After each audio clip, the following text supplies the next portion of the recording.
देखिए, आज हम लोग पढ़ेंगे लाइफ प्रोसेसेस क्लास 10 का चैप्टर में हेटरोट्रॉपिक न्यूट्रिशन। ठीक है। इसके पहले वाले वीडियो में हम लोग देख चुके हैं ऑटोट्रॉपिक न्यूट्रिशन के बारे में। आज हम लोग देखेंगे हेटरोट्रॉपिक न्यूट्रिशन। ठीक है। तो हम लोग आज लाइफ प्रोसेसेस चैप्टर में हेटरोट्रॉपिक न्यूट्रिशन पढ़ेंगे।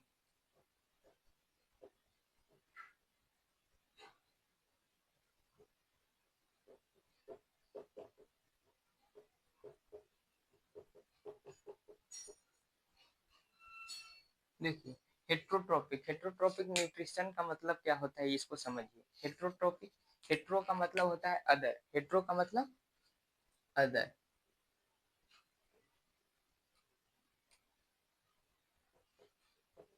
और ट्रॉप्स का मतलब होता है न्यूट्रिशन। ठीक है। ट्रॉपिक का मतलब न्यूट्रिशन। वैसे ऑर्गेनिज्म जो अपने न्यूट्रिशन लेने के लिए दूसरे ऑर्गेनिज्म पर डिपेंडेंट है। ठीक है। वैसे ऑर्गेनिज्म जो दूसरे ऑर्गेनिज्म पर निर्भर है। ठीक है, अपने न्यूट्रिशन के लिए, फूड के लिए, वैसे ऑर्गेनिज्म वो हेटरोट्रॉपिक न्यूट्रिशन को फॉलो कर रहे हैं। ठीक है।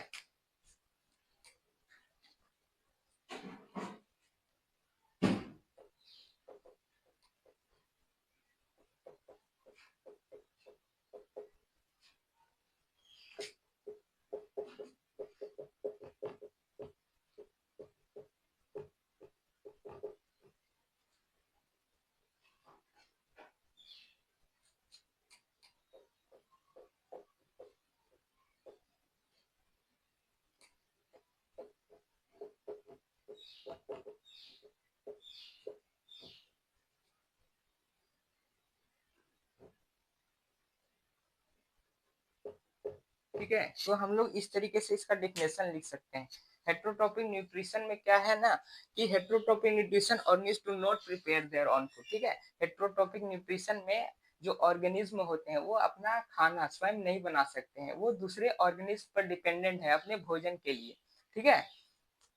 तो जैसे कि हेटरोट्रॉपिक में हम लोग को मेनली तीन पार्ट में इसको हम लोग कैटेगराइज कर सकते हैं। जैसे पहला हम लोग इसको कैटेगराइज कर सकते हैं होलोजोइक न्यूट्रिशन में। ठीक है। और दूसरा हो गया आपका सेप्रोट्रॉपिक न्यूट्रिशन। और तीसरा एक और हम लोग पढ़ेंगे जो है पैरासाइटिक न्यूट्रिशन। ठीक है। जो फर्स्ट वन हम लोग पढ़ेंगे इसमें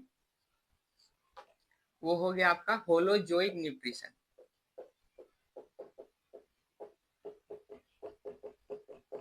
सेकेंड वन इज सेप्रोट्रॉपिक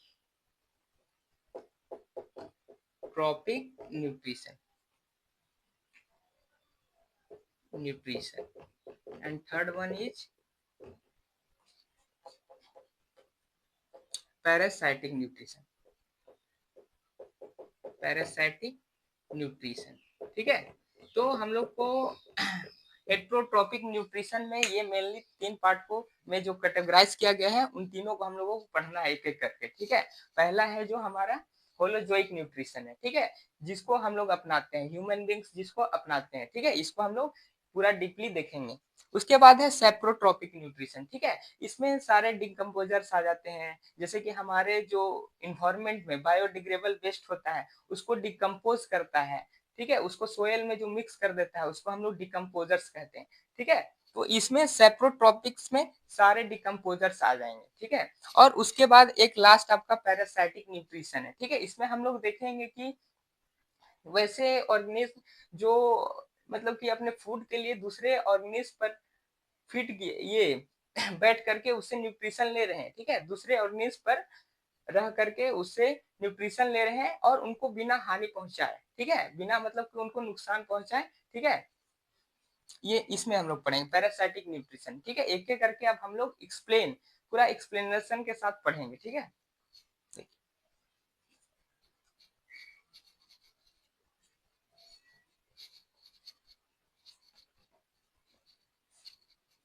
देखिए, इसमें हम लोग को पहला पढ़ना है हेटरोट्रॉपिक न्यूट्रिशन में जो है holozoic nutrition. Holozoic nutrition nutrition. ठीक है, ये इस न्यूट्रिशन में क्या होता है ना, इस और न्यूट्रिशन की जो ऑर्गेनिज्म अपनाते हैं इसमें ये क्या करते हैं ना कि फूड को इंजेस्ट करते हैं, पहले फूड को अपने माउथ में लेते हैं और इंजेस्ट करते हैं। ठीक है, इंजेस्ट करने के बाद उस फूड को डाइजेस्ट करते हैं। ठीक है, और डाइजेशन के बाद वो अपने स्मॉल इंटेस्टाइन में एब्जॉर्ब करते हैं। ठीक है, जैसे कि होलोजोई का सबसे बेहतर एग्जांपल है ह्यूमन बींग्स, जैसे कि हम लोग हैं।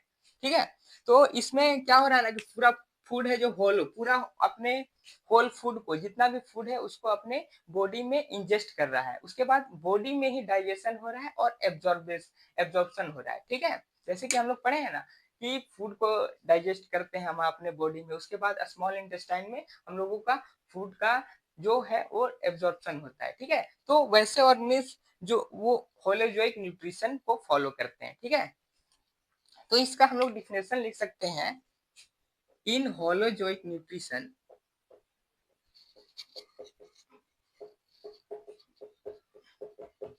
organism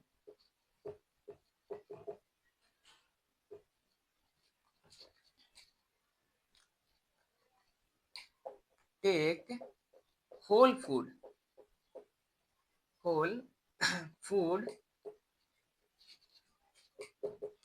inside the body।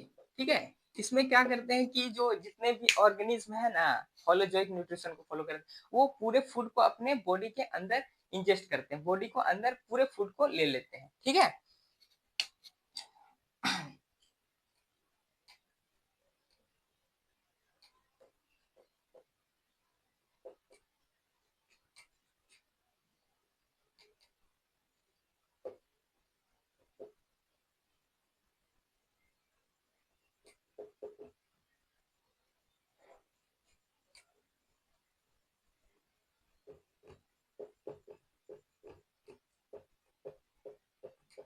देखिए ये पॉइंट भी हम लोग लिख सकते हैं कि जैसे कि फूड है जो एब्जॉर्ब पहले डाइजेस्ट किया जा रहा है, फूड को क्या किया जा रहा है, जो खाना है उसको पहले हम लोग डाइजेस्ट कर रहे हैं, मतलब कि उसको पचा रहे हैं। ठीक है, उसके बाद हमारा जो बॉडी में एब्जॉर्ब हो रहा है। ठीक है, होलोजोइक न्यूट्रिशन में एक ये भी पॉइंट लिख सकते हैं हम लोग, और इसका एग्जाम्पल अब हम लोग देख लेंगे। जैसे कि होलोजोइक न्यूट्रिशन के एग्जाम्पल्स में सारे एनिमल्स, ठीक है, जैसे कि हो गया हमारे हर्बीवोरस, कार्निवोरस, ओमनीवोरस। ठीक है, ओमनीवोरस में ह्यूमन बींग आ जाएंगे। ये सारा है जो एनिमल्स है ये फॉलो करते हैं होलोजोइक न्यूट्रिशन को। ठीक है, और जैसे कि इसमें आपका होलोजोइक न्यूट्रिशन में कुछ यूनिसेलुलर ऑर्गेनिज्म है। यूनिसेलुलर ऑर्गेनिज्म का मतलब, यूनि का मतलब सिंगल। ठीक है, वैसे ऑर्गेनिज्म जो सिंगल सेल के बने हैं, एक सेल के बने हैं, जैसे कि इसमें आ सकता है आपका अमीबा, पैरामीशियम। ठीक है, इसको हम लोग लिख सकते हैं एग्जाम्पल में,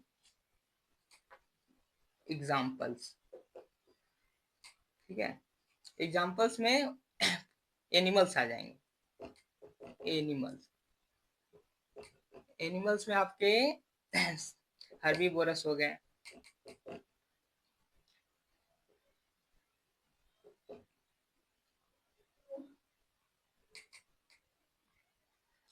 हर्बीवोरस एनिमल्स, हर्बीवोरस एनिमल्स।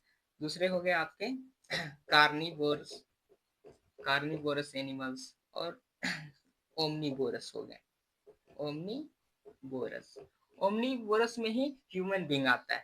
ठीक है, ह्यूमन बींग, ह्यूमन बींग्स आपके ओमनीवोरस में आ जाएंगे। ठीक है, और इसमें आपका जो हम लोग देखेंगे यूनिसेलुलर, कुछ यूनिसेलुलर है जो एक सेल के बने हैं, वो भी ऑर्गेनिज्म आते हैं, जैसे कि अमीबा और पैरामीशियम। ठीक है, इसको हम लोग लिख सकते हैं यूनिसेलुलर ऑर्गेनिज्म, इसको लिख सकते हैं साइड में, यूनिसेलुलर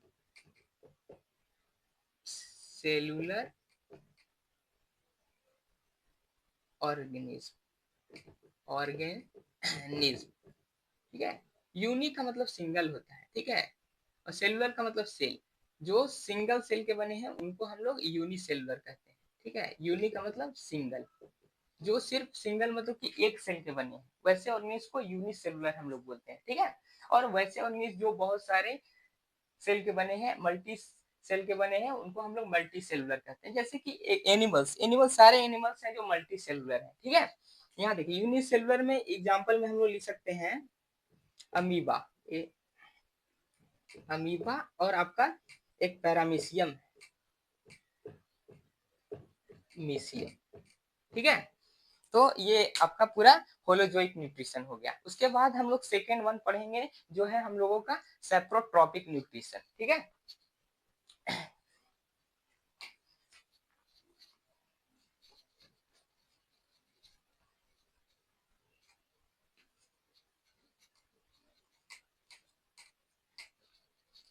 सेकेंड जो पढ़ना है हम लोग को सेप्रोट्रॉपिक, ठीक है, इसको हम लोग लिख सकते हैं।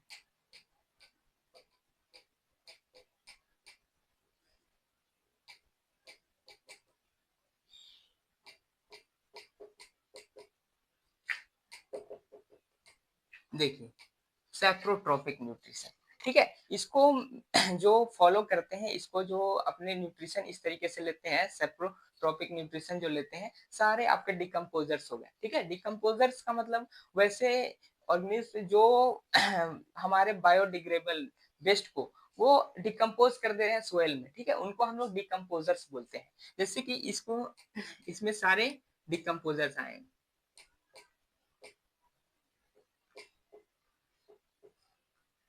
डिकम्पोजर्स, ठीक है, सारे डिकम्पोजर्स आपके इसमें सेप्रोट्रॉपिक न्यूट्रिशन को फॉलो करते हैं। जैसे कि देखिए सेप्रोट्रॉपिक न्यूट्रिशन होता क्या है इसके बारे में जानेंगे, ठीक है। इसको हम लोग डिफाइन कर सकते हैं।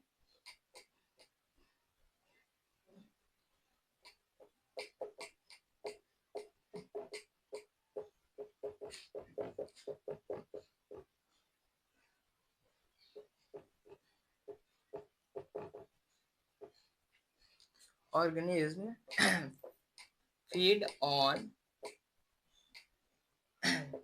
dead and decaying matter,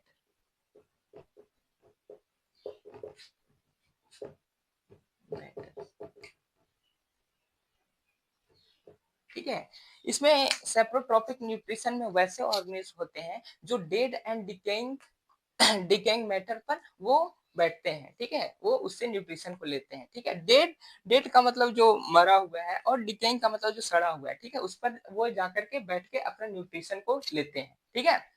तो सेप्रोट्रॉपिक न्यूट्रिशन वैसा प्रकार का न्यूट्रिशन है जिसमें जो ऑर्गेनिज्म है डेड एंड डिकेइंग से अपना न्यूट्रिशन को ले रहे हैं, ठीक है। और इसमें एक इंपॉर्टेंट पॉइंट है जो आप लोग लिख सकते हैं,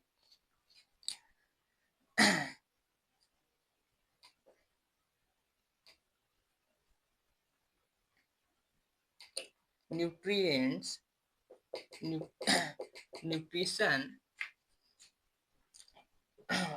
ऑब्टेन, इसमें न्यूट्रिशन जो ऑब्टेन करते हैं वो इसको इस तरीके से लिख सकते हैं, सुनिए।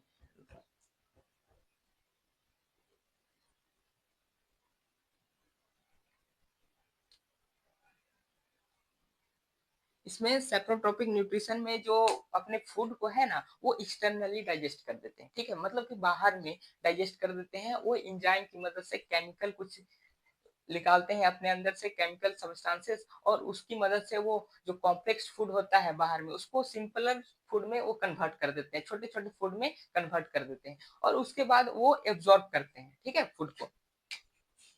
तो इसको हम लोग लिख सकते हैं फूड इज डाइजेस्टेड एक्सटर्नली, बाहर ये डाइजेस्ट हो रहा है, ये फूड कहाँ डाइजेस्ट हो रहा है, बाहर, and then absorb absorb in body, ठीक है।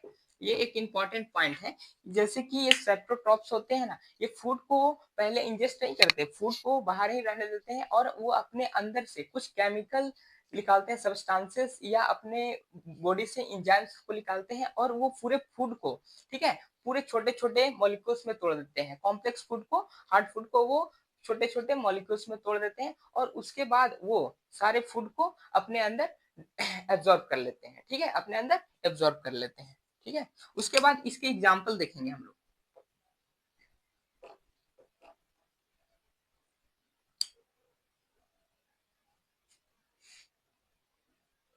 इसका एग्जांपल आपका आ गया मोस्ट ऑफ फंजाई, ठीक है। बहुत सारे जो फंजाई होते हैं ना वो इसी न्यूट्रिशन को फॉलो करते हैं, सेप्रोट्रॉपिक न्यूट्रिशन को, ठीक है। देखिए आप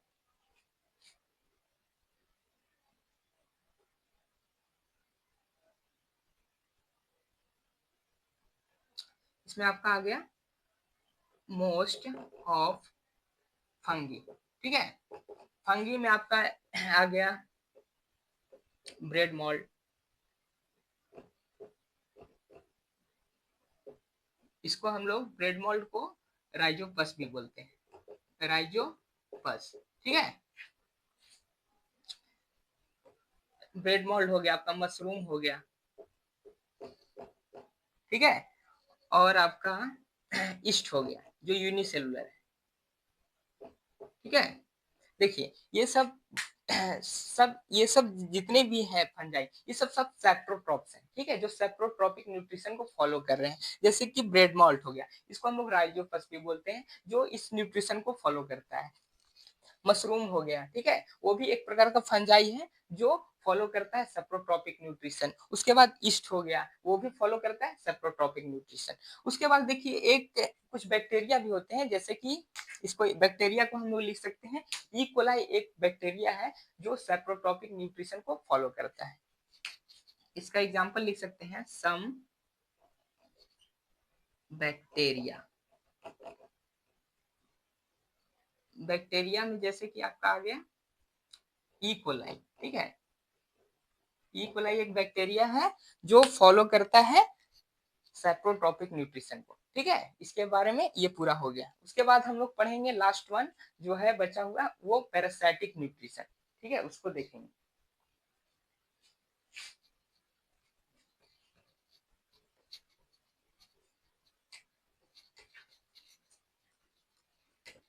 लास्ट वन है जो पैरासाइटिक न्यूट्रिशन, पैरासाइटिक न्यूट्रिशन।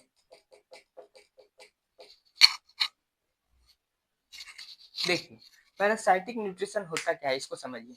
ये पैरासाइटिक न्यूट्रिशन में क्या होता है ना कि ऑर्गेनिज्म है जो प्लांट्स और एनिमल से अपना फूड को ऑब्टेन करते हैं, ठीक है, न्यूट्रिशन को ऑब्टेन करते हैं और उन्हीं पर वो रह करके, ठीक है, और बिना उनको मारे, ठीक है, वो मारेंगे उनको नहीं लेकिन उससे अपना भोजन को लेंगे, ठीक है। तो इसका हम लोग डिफिनेशन लिख सकते हैं, इन पैरासाइटिक न्यूट्रिशन organism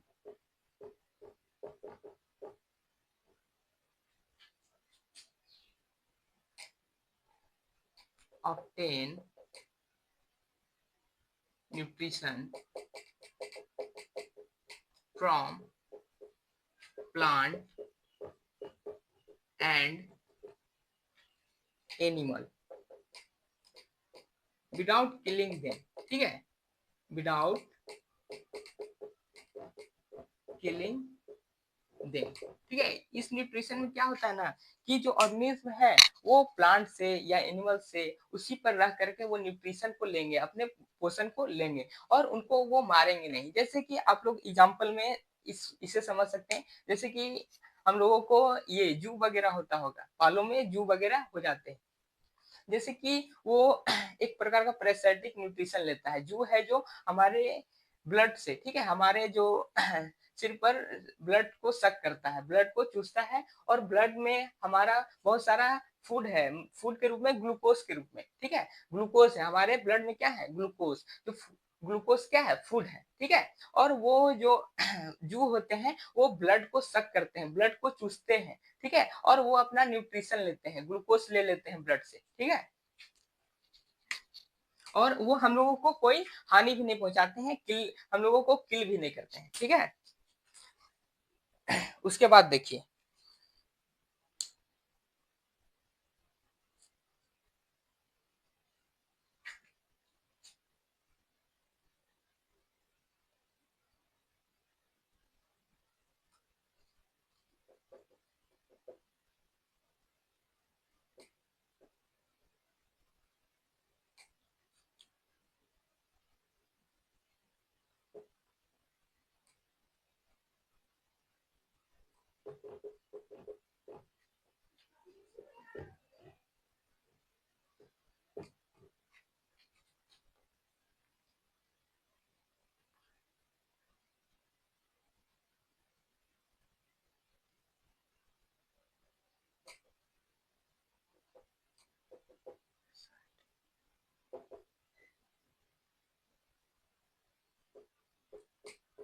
ठीक है, ये एक इंपॉर्टेंट पॉइंट है जिसको हम लोग लिख सकते हैं। जो ऑब्टेन वो फूड करते हैं, पैरासाइटिक जो न्यूट्रिशन को ऑब्टेन करते हैं, वो फॉलो करते हैं, वो ऑब्टेन फूड करते हैं लिविंग से। ठीक है, लिविंग पर मतलब कि वो दूसरे एनिमल या प्लांट पर वो लिविंग करके, उस पर रह करके या उसके इनसाइड रह करके, अंदर रह करके। जैसे कि होस्ट का मतलब होता है जिसके अंदर वो रह करके न्यूट्रिशन को अपना ले रहा है। ठीक है, इसके एग्जाम्पल देखेंगे हम लोग। इसके एग्जाम्पल्स में आपके आ गए, आपका आ गया लीच, आ गया लाइस, आ गया लाइस, आ गया आपका, आ गया लीच, आ गया आपका, टिक्स आ गए आपका, स्कैरिस आ गया।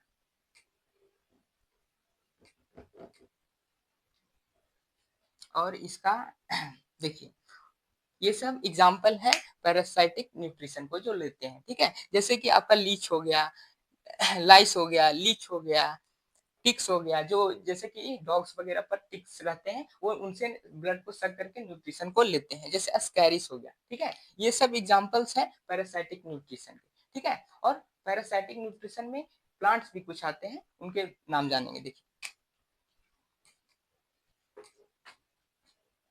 कुछ पैरासाइटिक प्लांट होते हैं।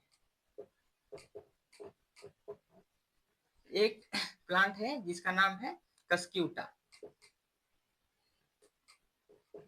कस्क्यूटा, इसको हम लोग हिंदी में अमर बेल कहते हैं। ठीक है, कस्क्यूटा को हम लोग हिंदी में अमर बेल करते हैं। ये एक पैरासाइटिक प्लांट है जो दूसरे प्लांट पर, ये अमर बेल है, जो कस्क्यूटा है वो दूसरे प्लांट पर बैठ करके वो न्यूट्रिशन को लेता है, उसी से वो न्यूट्रिशन को लेता है दूसरे प्लांट से। ठीक है, इसको हम लोग हिंदी में अमर बेल बोलते हैं। ठीक है, और ये एक इंपॉर्टेंट है, जो कस्क्यूटा है इसके पास क्लोरोफिल प्रेजेंट नहीं होते हैं। ठीक है, क्लोरोफिल एब्सेंट होते हैं, जिसकी वजह से वो फोटोसिंथेसिस प्रोसेस भी नहीं कर सकता है। ठीक है, तो इसको हम लोग लिख सकते हैं, कस्क्यूटा है जो, कस्क्यूटा के अंदर कोई क्लोरोफिल नहीं होता है, क्लोरोफिल एब्सेंट। ठीक है, तो ये आपका पूरा पैरासाइटिक न्यूट्रिशन हो गया। ठीक है।